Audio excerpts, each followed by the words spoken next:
Shirley Choanda ceritakan detik-detik ledakan speedboat yang tewaskan Benny Laos.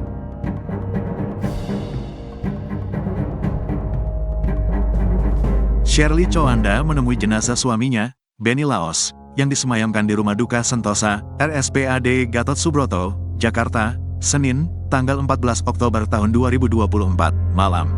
Shirley datang dengan posisi berbaring di ranjang tidur pasien dengan tangan kanan yang masih diinfus.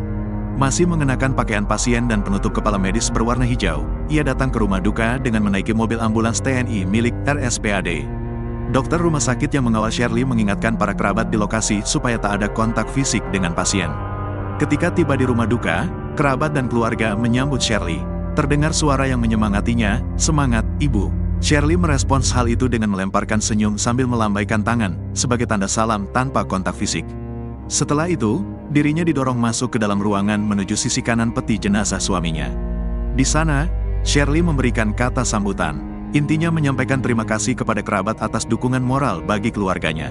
Shirley pun sempat memperlihatkan kedua kakinya yang dibalut perban dari telapak kaki sampai lutut.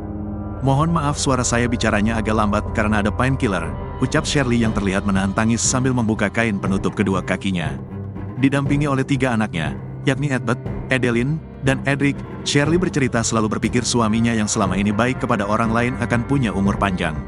"Saya selalu berpikir Pak Benny punya umur yang panjang, karena dia hatinya baik, selalu menolong orang, selalu berikan, bahkan orang yang tidak kenal sebisa mungkin dia membantu," ucapnya sambil memegang peti jenazah.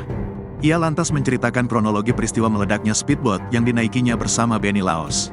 Saat itu adalah perjalanan dalam rangkaian giat kampanye Benny Laos untuk Pilgub Maluku Utara, Malut 2024. Awalnya, Shirley membujuk suaminya supaya membatalkan niat kampanye di Kabupaten Taliabu. Pasalnya, Taliabu tak mempunyai cukup sumber daya dan fasilitas umum yang memadai, bahkan apoteknya pun tidak memiliki obat-obatan seperti Panadol. Setelah membujuk sebanyak 2 kali, almarhum Benny Laos setuju dengan Shirley. Mereka pulang lebih cepat, dari semula 4 hari menjadi hanya 2 hari di Taliabu. Rombongan mampir untuk mengisi stok bahan pangan di Bobong, Kecamatan Taliabu Barat. Saat bersandar, speedboat dengan nama lambung Bella 72 mengisi bahan bakar minyak. Almarhum Benny Laos dan Shirley sedang berada di atasnya. Ketika berada di atas kapal, Shirley berada di area luar dan duduk di sisi almarhum suaminya. Lantaran lama menunggu, dirinya memilih beristirahat sendiri di kamar dan sempat tertidur. Saat bangun, Shirley memperoleh informasi bahwa kapal telah selesai mengisi BBM.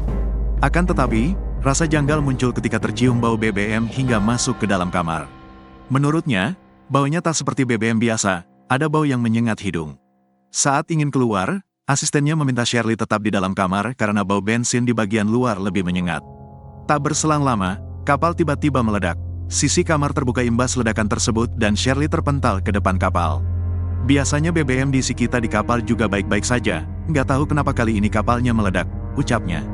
Saat itu, dirinya berusaha menyelam untuk mencari suaminya, tetapi kakinya tak bisa digerakkan karena luka bakar imbas ledakan. Shirley kemudian ditarik naik ke daratan dan dilarikan ke puskesmas terdekat sedangkan suaminya dibawa ke rumah sakit. Sewaktu menghampiri suaminya yang sedang dirawat, denyut jantung Benny Laos masih ada. Seketika Shirley berdoa agar suaminya bisa selamat. Namun, rumah sakit tempat Benny Laos dirawat tidak memiliki fasilitas darurat apapun. Alat bantu pernapasan hanya sebatas pompa manual, tanpa ada inkubator atau alat darurat kesehatan lainnya.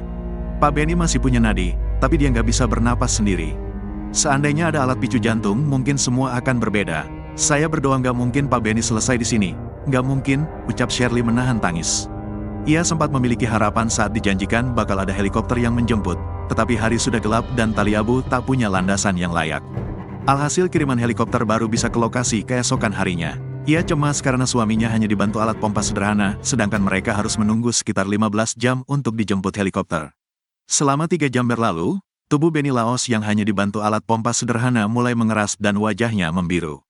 Dokter menyatakan tak bisa melakukan penanganan apapun karena minimnya alat kesehatan di rumah sakit tersebut. "Di Taliabu mereka tidak punya apapun, tidak ada apapun dan jalannya semua rusak," ujar Shirley. Ia lantas menyampaikan terima kasih kepada semua pihak yang sudah membantu dirinya dan almarhum suaminya sampai bisa tiba kembali di Jakarta.